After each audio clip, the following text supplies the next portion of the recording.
This stroll will provide insight into the strength and protectiveness of these men as fathers. Today we are counting down the top 10 TV shows that make us question what they were thinking. We will be looking at the weirdest and most controversial shows to ever hit the airwaves. Which show surprised you the most? Let us know in the comments below.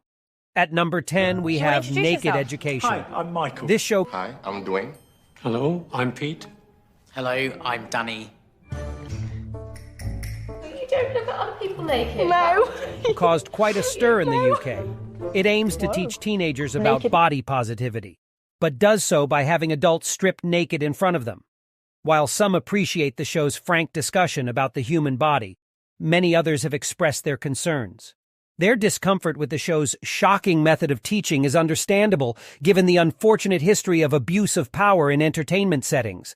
While it is true that people of all ages should be exposed to a larger variety of body types and media, we are unsure if a gimmick-based teen reality show is the appropriate platform for this. 9 Cavemen. Let this serve as a lesson to every company with viral advertisements.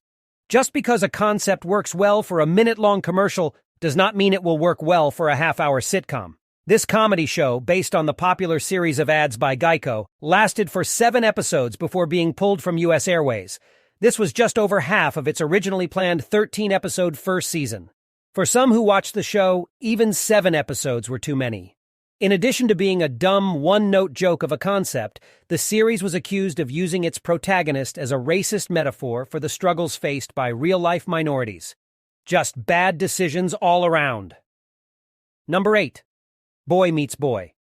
As the first same-gender dating show on American television, Boy Meets Boy made history with its messy premise about a gay man in his 30s who courted 15 men to find the right one. The surprise. Some of the 15 men were straight, and James needed to filter them out if he wanted to win the show's $25,000 grand prize. The series' presence was undeniably significant on the development of reality television, although many viewers found it difficult to look past the show's mean-spirited tone at the time. 7. Labor of Love. Dating shows are nothing new, but it's unusual for them to have such high stakes. Christy Cassman, a former Bachelor participant, got to know 15 guys in the hopes of making one of them the father of her children. Kyle Klinger, a Texas native, was voted the winner after 8 episodes, but the pair, predictably, did not clinch the deal on the show's potential. After a few dates, the two decided to call it quits, and Katzman chose to have and raise a kid on her own. Of course, this meant that her labor of love was for naught, but we have to admit that we're pleased such a crucial life decision wasn't made on a TV program. Number 6. My Mother's Car. If you thought the title was an odd metaphor, think again. My Mother the Vehicle is about precisely what it says. After his mother's death, David visits a used car yard and hears one of the automobiles beckoning to him. He buys the automobile in the tree and discovers that his mother has been reborn into it. What follows is a bizarre series about a living automobile who, among other things, gets drunk on antifreeze, foils a political assassination, and tricks her kid into becoming involved in the neighbors' conflicts. Its innovative concept was a little too unusual for its 60s audience, and its poor execution resulted in a rapid cancellation. Number 5. Who is Your Father? The problem with Who's Your Daddy was that it turned the concept into a game show, with contestants being matched with 8 men and having to determine which of them was their actual biological father by studying their habits and asking them a series of questions. If they guessed right, they want $100,000. If they guessed incorrectly, they want $100,000. Due to the uproar and the program's low performance, the man who tricked them won $100,000. Unsurprisingly, the play was regarded exploitative and demeaning to both adoptive families and adoption agencies. Only one of the 6 episodes created for the series made it to air. Number 4. Rock the Cops. There are so many police procedurals on television that it can be difficult for new ones to stand out. In 1990, Cop Rock's attempt to make a name for itself included song and dance, and it wasn't meant to be an elaborate joke, unlike a typical musical in which characters break into song to punctuate major character or plot moments. Cop Rock sprinkled songs at random throughout its episodes, leading to numbers about everything from accepting a bribe to exercising. Now everyone's telling me that despite the occasionally strange subject matter, its pilot episode actually won an Emmy for its music and lyrics. But even that couldn't keep the show from being canceled after only 11 episodes. Number 3. Child Nation.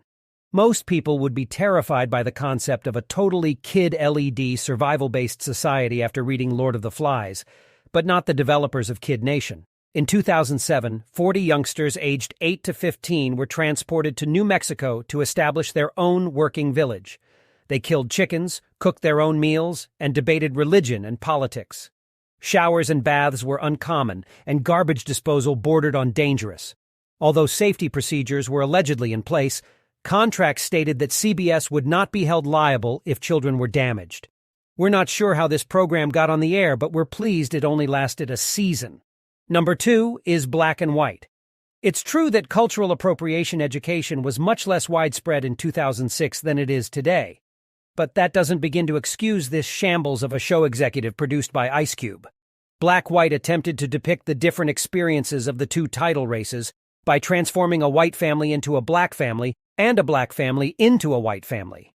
Understandably, this strategy was contentious, with many claiming that it simply reinforced the exact preconceptions it purported to uncover, with many questioning whether anybody could ever fully appreciate another prejudiced perspective after 6 weeks in makeup.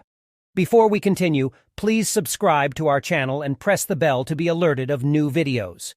You may choose to get alerted for certain videos or for all of them. If you're on your phone, go into your settings and enable notifications. Number 1. Honey, I'm Home. When it comes to comedy, Hitler isn't wholly off the table, as films like Jojo Rabbit demonstrate.